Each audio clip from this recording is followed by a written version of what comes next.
prefeitos do Rio Grande do Sul estão indignados com a burocracia do governo para liberar recursos. O presidente da Confederação Nacional dos Municípios, Paulo Zielkowski, afirmou nesta segunda-feira, dia 13, que os prefeitos de cidades do Rio Grande do Sul estão indignados com a burocracia criada pelo governo federal para liberar a verba emergencial de auxílio ao Estado.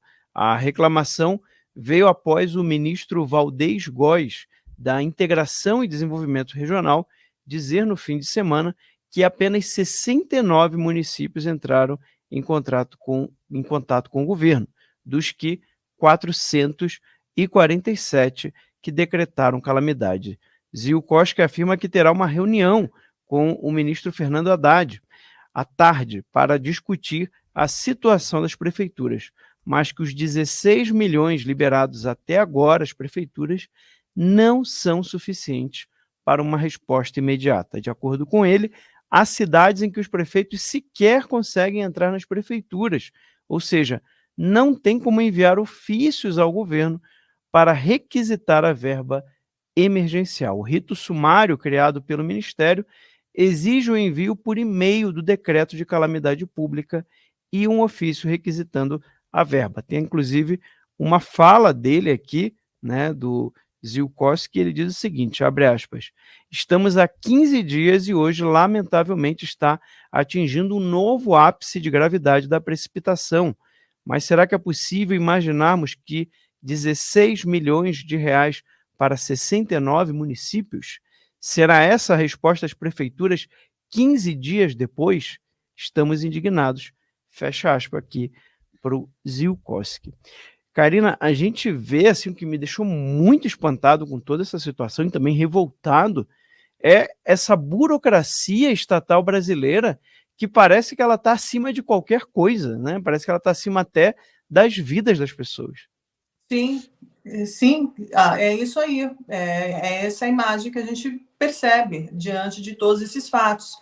Aqui a gente está falando de 16 milhões, Max. O que é 16 milhões para 69 municípios que conseguiram, né, decretar a calamidade, fora o resto que ainda não teve acesso às prefeituras para poder decretar essa calamidade. Aqui a gente está falando de um pouco mais de 2 milhões aí para cada município. O que vai fazer com 2 milhões de reais esses municípios nesse momento? É algo que não dá para nada. A gente está falando de municípios aí que com 50 mil habitantes, 30 mil habitantes, depois a gente vai subindo para 100 mil habitantes, 200, mas veja bem, não tem um plano, né? Essas burocracias estão realmente prejudicando somente tudo, o funcionamento no geral dessa catástrofe, porque embora essa catástrofe esteja ainda em andamento, como a gente está observando agora, com esse nível de chuva aumentando, que o Guaíba agora vai subir nas suas, passando, né, ultrapassando o nível histórico para 5,5, que vai causar mais estragos, que vai chegar essas águas para outras localidades que ainda não estão completamente alagadas, mas agora aqui se fala na Itália, é o colpo di grazia, né? Vem, né, o golpe final nessa trajetória toda. Não adianta tentarem te impedir de assistir aos meus vídeos. Nós sempre vamos dar um jeitinho para que você fique por dentro de tudo que tá rolando. E agora você pode ter esse acesso a todos os meus conteúdos com o aplicativo da nossa família. Com o app do Te Atualizei, você vai ter acesso no seu celular a todos os conteúdos que eu faço para te atualizar com o rumo óbvio das coisas. Vai ser só um clique para você assistir a tudo isso aqui. Os meus vídeos exclusivos que eu faço no sofá, as edições especiais do News, o meu jornal semanal, documentários sobre temas de política, podcasts, entrevistas e muito mais. Por enquanto, o app está disponível apenas para quem tem Android, mas daqui a pouco vai sair a versão para iPhone. Libere seu acesso a todos os meus conteúdos que estão disponíveis somente na minha plataforma. E aqui dificultam ainda mais. E como bem a Berenice falou, para onde vão essas pessoas? Essas pessoas podem agora receber, né, se organizar entre os moradores para avisar uns aos outros que alguma coisa, o perigo está iminente, tem que evacuar, mas evacuar para onde? Para onde? Porque todos os municípios, um do lado do outro, estão completamente foram atingidos, foram prejudicados, não tem, as estradas estão completamente destruídas, difícil acesso. A gente está vendo essas construções de pontes mesmo pelos civis, para pelo menos passar alimento ou algum momento de emergência, eles poderem ter acesso a outros municípios, coisa que está tudo sendo construída agora pelos próprios civis, porque se a gente for pensar em licitações e vamos trazer empresas, vamos fazer isso, fazer aquilo, não dá tempo, não dá tempo. E aqui, repito, a organização civil se demonstrou muito mais eficiente que o próprio governo. Isso é fato. Não adianta dizer que isso não aconteceu e que os louros são do governo, porque não é bem por aí, não. Repito, é graças à população gaúcha que as coisas estão acontecendo, como podem, né? Como é possível, diante daquilo que eles têm nas mãos, diante daquilo que eles podem fazer. Então, quem não ajuda não atrapalha, sabe assim, nesse momento? Quem não ajuda não atrapalha. Essas burocracias que, em um momento de guerra, não pode ter, elas têm que ser revistas. Elas têm que ser, tem aí, a gente não teve a Carmen Lúcia decretando censura porque era um momento excepcionalíssimo e essa censura se torna até hoje perene na sociedade. Então, nós estamos em um momento excepcionalíssimo de salvar vidas, que a gente está vendo que catástrofes continuam acontecendo.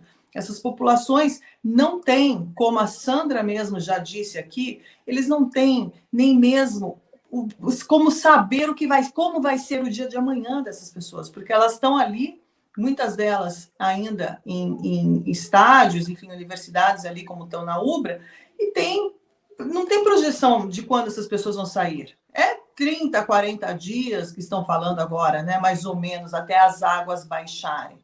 Mas se essas chuvas continuam, e aqui a gente tem o problema das comportas, aqui a gente tem o problema das drenagens, aqui a gente tem os problemas de manutenção que não foram feitos também, que isso ninguém fala, né? Isso ninguém fala. A gente está falando aqui, ó, a comporta do sistema de proteção contra a cheias em Porto Alegre se rompeu com a força das águas. A manutenção de bombas de drenagens, que são 23 bombas de drenagens, só 4 funcionaram. E o resto? O resto não funcionou. Né? As falhas no sistema anti-enchente, que essa proteção foi criada na década de 70 e nunca foi atualizada e uma manutenção séria nunca foi feita. E a gente está vendo que nunca foi feita, porque senão essas catástrofes não teriam acontecido da maneira que aconteceu. Então, aqui nós temos que pedir explicações também. Por que esses sistemas falharam? Porque essas mesmas pessoas que estão aí na televisão falando de crise climática e tudo mais, eles estão escondendo algo muito importante e decisivo nesse momento. E o que é? A negligência do serviço, a negligência do Estado, né? Ver o que realmente estava acontecendo nessas comportas, o que estava acontecendo nessas bombas. Aqui, os motores, que a gente tem informações que a maioria dos motores que movem essas comportas foram roubados. Isso daqui está tudo escrito. Então, são elementos importantíssimos para a gente trazer à tona agora nesse momento. E por quê? Porque nós temos pessoas que estão morrendo por essa negligência. E continuarão, estão sem casas, não sabe o que vai acontecer de amanhã. Quem vai dar uma casa para elas agora? Como é que vai ficar o terreno dessas casas?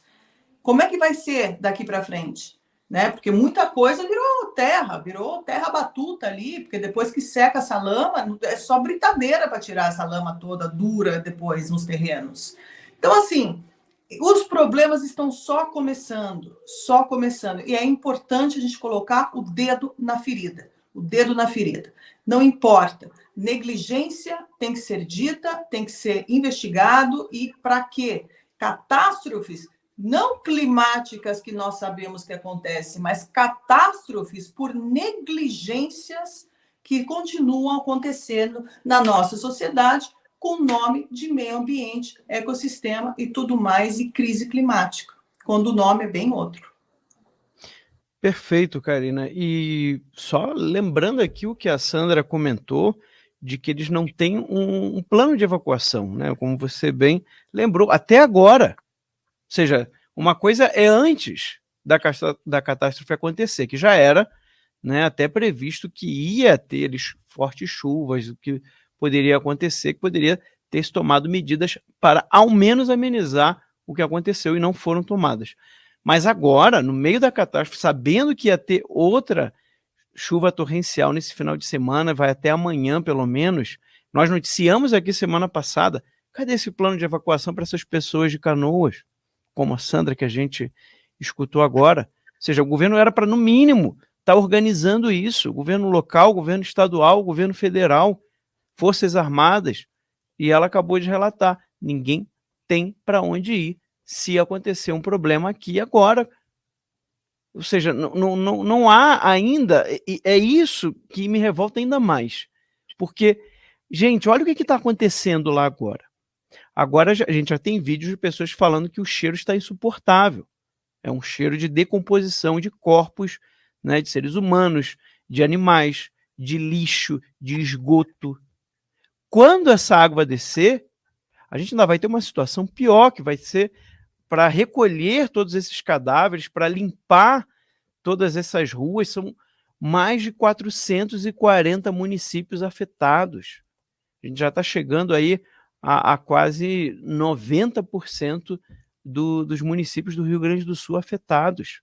E, gente, numa situação dessa, começa a ter surtos de doenças. Cadê o governo já se preparando logisticamente, levando, né, mobilizando profissionais da saúde, remédios, antibióticos, já se preparando para o que vai acontecer, porque é óbvio que vai acontecer, porque é o que acontece em situações como essa, já aconteceu outras vezes em outros lugares do mundo. E a gente não vê isso, a gente vê ao contrário, né? Eles preocupados com a própria imagem.